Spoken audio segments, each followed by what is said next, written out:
शेख अहमद दीदात 1 जुलाई 1918 में तड़केश्वर, जो सूरत डिस्ट्रिक्ट में था, ब्रिटिश इंडिया का हिस्सा था, वहां पैदा हुए। जब वो 9 साल के थे, उनके वालिद जो टेलरिंग का काम करते थे, उनको साउथ अफ्रीका बुला लेते।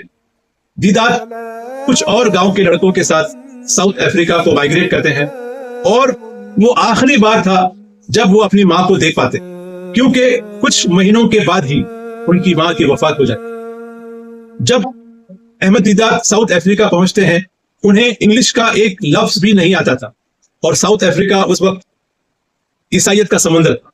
मगर दीदात में एक नेचुरल टैलेंट था लैंग्वेजेस सीखने का।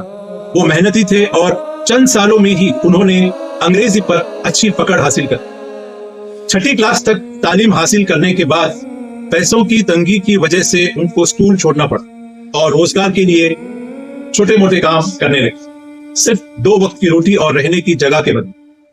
साउथ अफ्रीका में अहमद दीदात एक मुस्लिम की दुकान पे काम करते थे, O.N. Mohammed grocery store.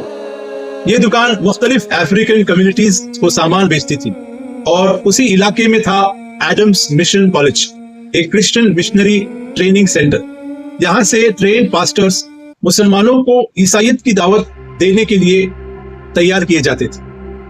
यही कॉलेज जो ईसाइयत का मरकज था, शेख अहमद दीदात के स्पीकर और डिबेटर बनने का सबब बना। एडम्स मिशन कॉलेज के ट्रेनी पास्टर्स अक्सर उस दुकान में आते थे जहां शेख अहमद दीदात काम करते थे और चीजें खरीदते वक्त वो मुसलमानों को ताना मारते। जो वो कॉलेज में सीखते वो यहाँ पे वो प्रैक्टिकल्स करने की कोशिश करते। वो कहते, तुम्हारे नबी ने तो तलवार के जोर पे इस्लाम फैलाया, तुम्हारा कुरान तो बाइबल से कॉपी किया गया है। दुकान के सारे सेल्स असिस्टेंट्स मुसलमान थे, शेख दीदात भी उनमें शामिल थे।